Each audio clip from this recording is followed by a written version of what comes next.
We are going to look at Ghazali's discussion of al-Kalam in his book Al-Mustasfa. Now, Al-Mustasfa is not a book about al-Kalam. So, al-Kalam, we can call it theology, but it's more than theology, but just as a pointer. And Al-Mustasfa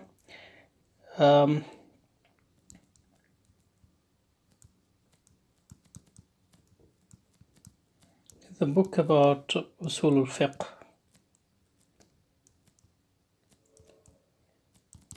Usul al-fiqh.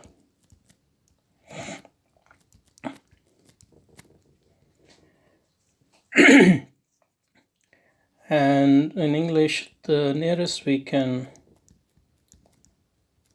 come to translating it into comparable disciplines is principle of jurisprudence. But again, usul fiqh is more than jurisprudence, but there is an overlap. There's it's fine. Now, so the book is about usul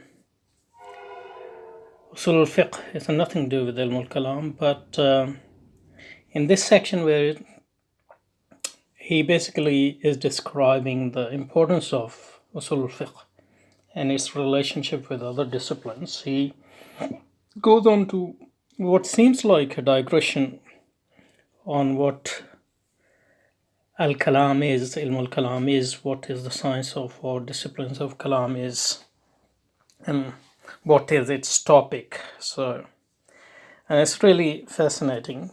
So that's why I want to have a look at it. So in order to do that, first what he does is to come up with a typology of different disciplines and different types of knowledges. And then he situates al-Kalam and usul fiqh within that typology. At the start of the book, he had already given us another typology. We'll look at that at some point, but it's very common in introduction to Islamic texts, especially later texts, to define what knowledge is and different type of knowledge and different typologies depending on the topic, depending on various things. So here, the first thing he does is divide knowledge into two types.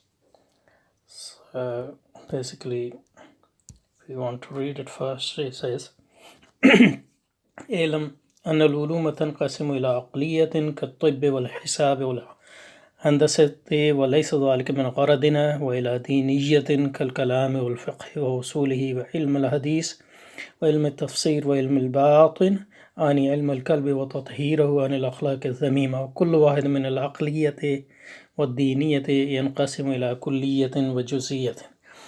So basically he says that we can divide knowledge,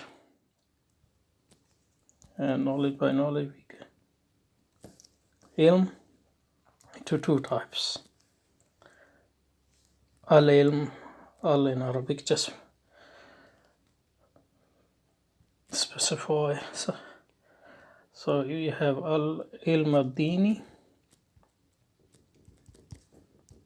So that's the first distinction he makes. And al-ilm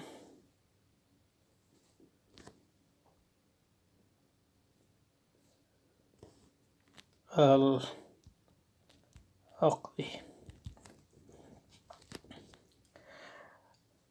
Now by dini, so first how should we translate ilm?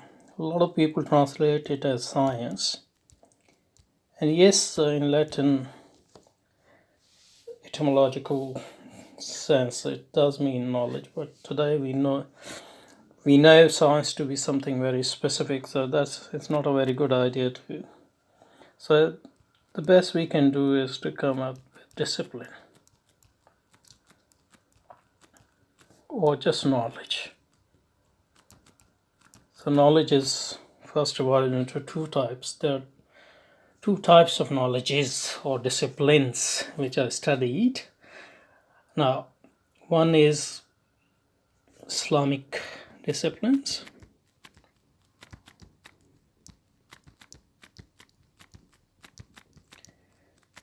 Now, here the word used is ad-din.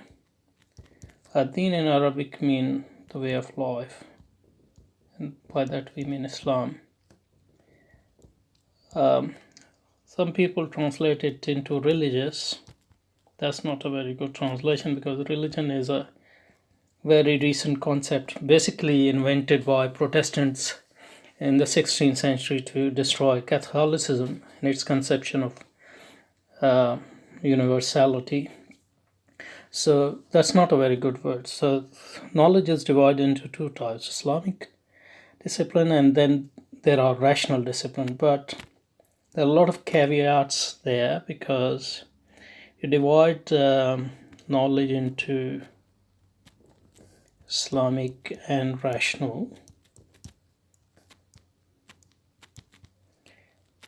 And rational knowledge, he gives the example of mathematics, geometry, and medicine.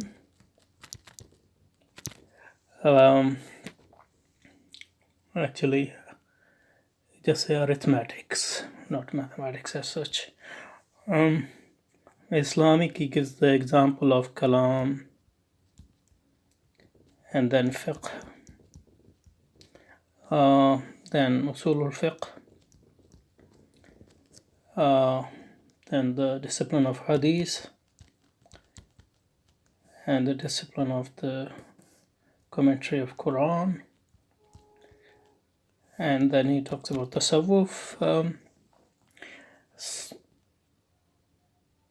But the first thing to remember is here that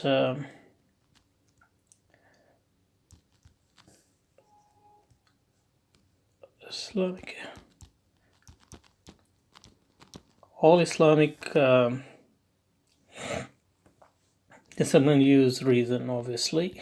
Without reason, how can you understand anything? So it doesn't mean that in rational discipline you use reason, and in Islamic discipline you don't use reason. What he means is that the Islamic disciplines are based on primacy of revelation. So that's the main source, and then you use reason to understand that. On the other hand, rational knowledge, you don't deal with revelation at all. You rely solely on your own reason. And by reason, what he means is senses. So they're all understanding, and reason in more limited sense. That's all part of reason. Okay, so in that sense, knowledge is divided into two types.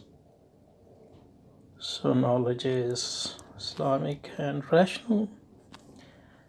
And it doesn't mean that Islamic knowledge. On the other hand, also important to know that when we say Islamic, is in its most general sense, Islamic includes everything, in the sense that there are two types of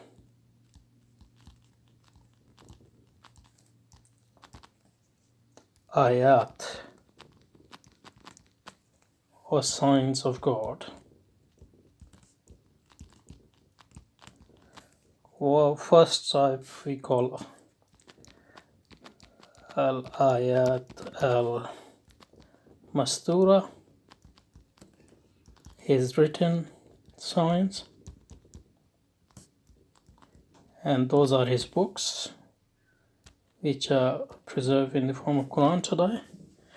But previously they include Torah, and they include the Gospel of Jesus and the Psalm. And then his second type of his signs are al-ayat al-Manzura, that is his al-Ayat al-Manzura, that is his signs which are seen. So written sign and seen signs, for the lack of a better term at the moment. And so written signs are his books, and his seen signs are nature. Both are his ayat, and that's why reading his book is a form of worship, Qiraat al-Quran. Similarly, nature, meditation, and reflection is a form of worship as well. Tafakkur fi khalq as-samawati wal ard, as Quran says. So, in that sense, so Islamic, when we say Islamic, it has its general sense,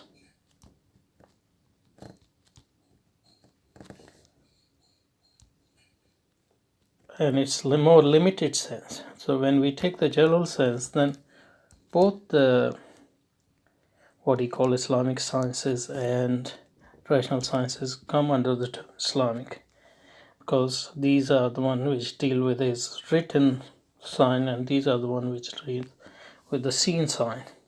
But in the more limited sense of the term, by Islamic sciences we mean sciences which are basically deal with revelation and use reason to understand that. On the other hand, rational disciplines are those disciplines which primarily rely on reason. And by reason we mean all three things: senses, because he is talking about tib as well, medicine, and understanding, as well as reason in a more broader sense. So that's the first distinction. اعلم أن العلوم تنقسم إلى عقلية. So the disciplines are divided in two types: the rational discipline, like medicine, like arithmetic, like geometry, and he's saying that's not our concerns in this book. And إلى دينية, those disciplines which we deal with revelation, that and examples are given. So that's the first distinction. And then he just says that وَكُلُّ وَاحِدٍ مِنَ الْعَقْلِيَّةِ وَالدِّينِيَّةِ يَنْقَسِمُ إِلَى كُلِّيَّةٍ وَجُزْئِيَّةٍ. This is the second distinction, or second typology. Al-Mustasfa is big on typologies. So both disciplines are divided into Islamic and rational, and both of these disciplines are then divided into universal, that is kulli, and particular, which is juz'i.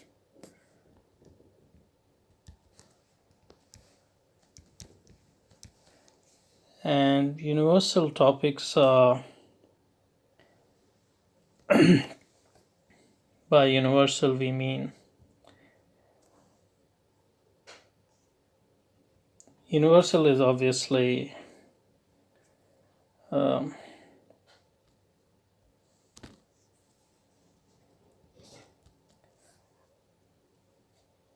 contextual, in the sense that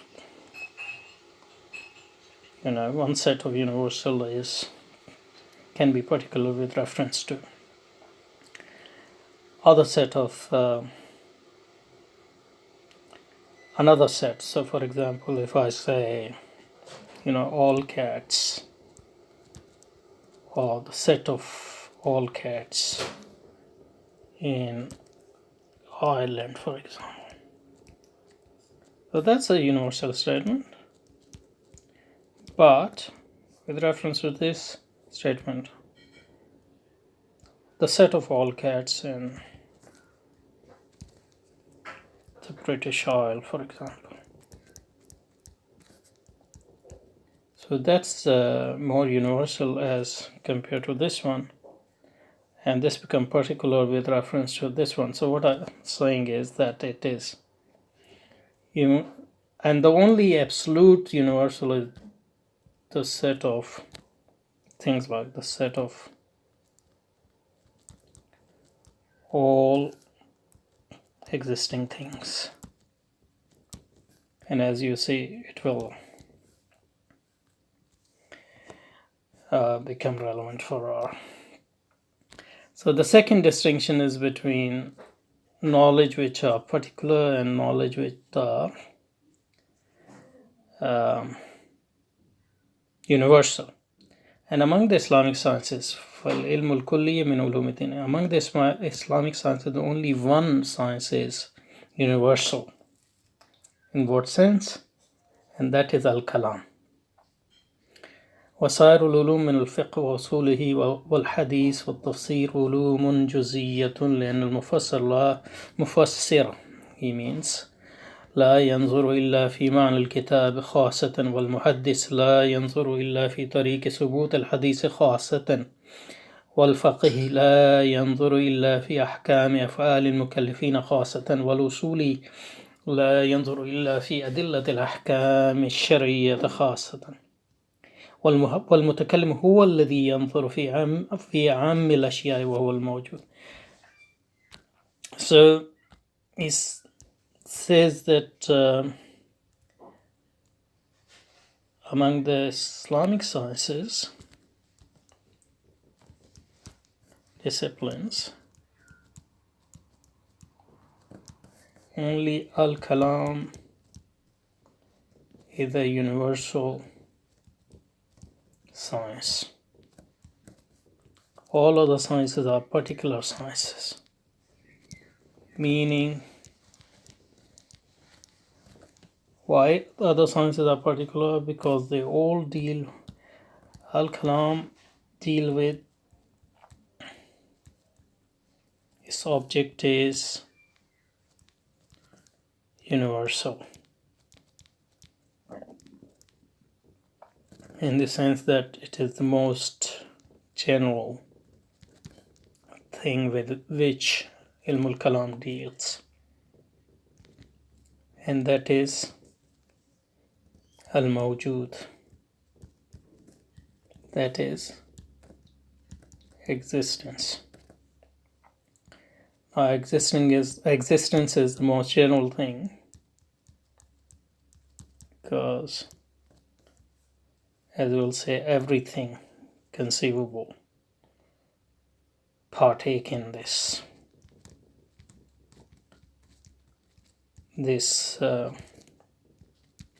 attribute. And since Kalam deals with the existence as such, or to quote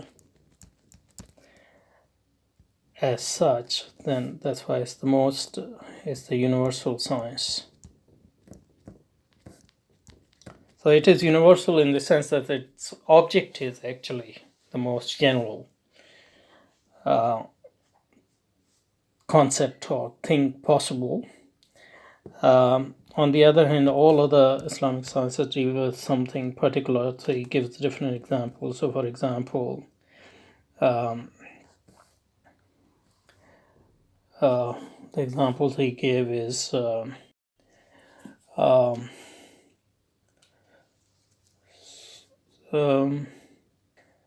Sir, Quran's commentator,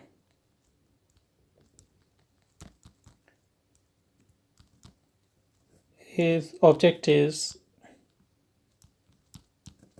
a particular object, a specific object, that is to explain the meaning of meaning of Quranic verses.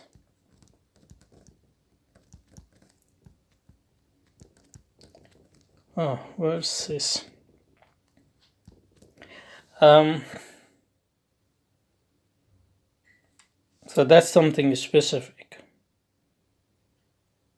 The meaning of the ayat of the Quran, which has ayat of Quran are around, a bit more than 6,000 verses.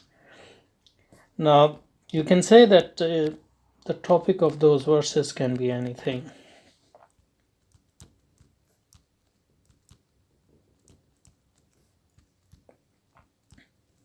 Can be many things.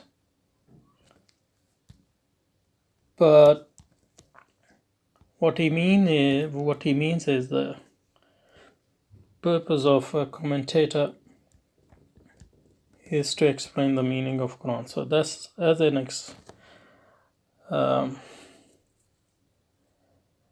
commentator, that's his main purpose. Similarly,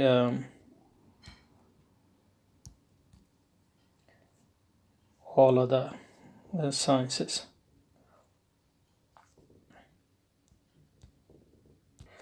One could say that Quran deals with different things. For example, about the existence of God, and Mufassir need to explain the argument. But the main concern of a Mufassir is not to explain this argument as such, but to explain it only as long as it is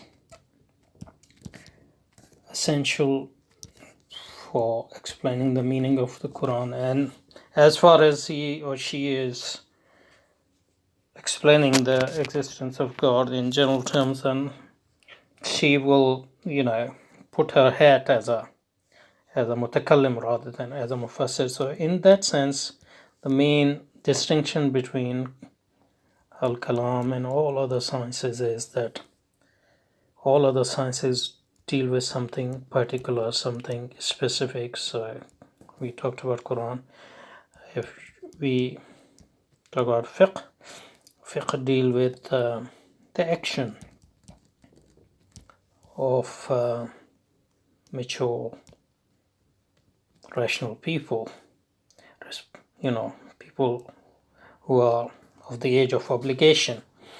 Their action as to, what is good and what is bad.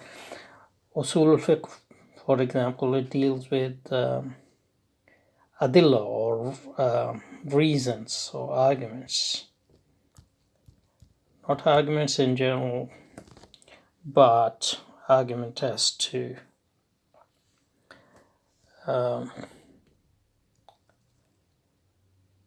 how to deduce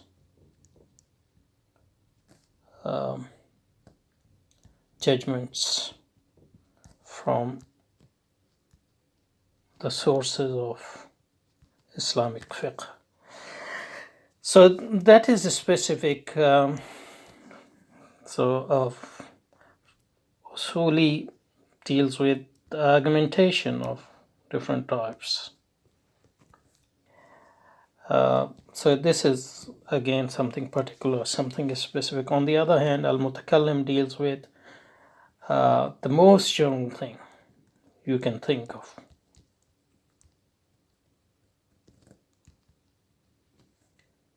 You can think of something absolutely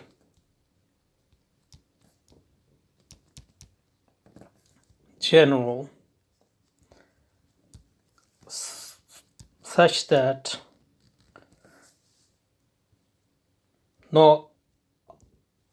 nothing more general exists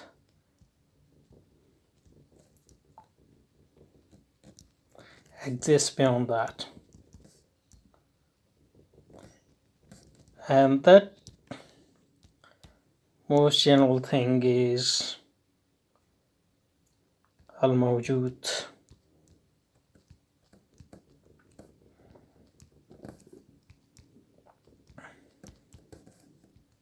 existence, or to use Heideggerian or Aristotelian term, being, qua being. So it deals with existence as such. And that's what makes the متكلم. So والمتكلم هو الذي ينظر في عام الأشياء, the most general things, and that is the موجود. And then he studies موجود, the existence as such, and that's why al-Kalam is the only universal science among the Islamic sciences, because it is the only science which deal with a universal something, which is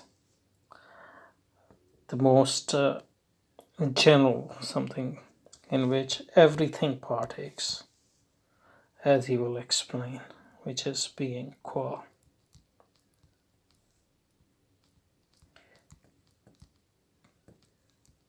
So that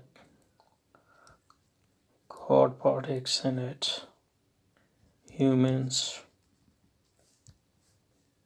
animals, plants, non-animate objects, and Mutakallim deals with not the existence of God as such, not the existence of human animals, but existence, coexistence.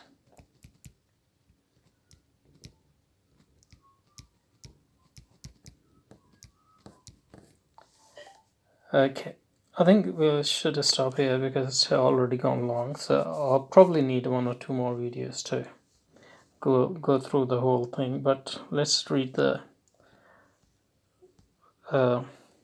text, so next time we can just take on from there. والمتكلم هو الذي ينظر في عام الأشياء وهو الموجود، فيقسم الموجود أولا إلى قديم ومحدث، ثم يقسم المحدث إلى جوهر وعرض، ثم يقسم العرض إلى ما تشترط فيه الحياة من العلم والإرادة والقدرة والكلام والسمع والبصر، وإلى ما يستغني عنها كاللون والريح والطعم، ويقسم الجوهر إلى الحيوان والنبات والجماد، ويبين اختلافها بالأنواع أو بالأعراض، ثم ينظر في القديم.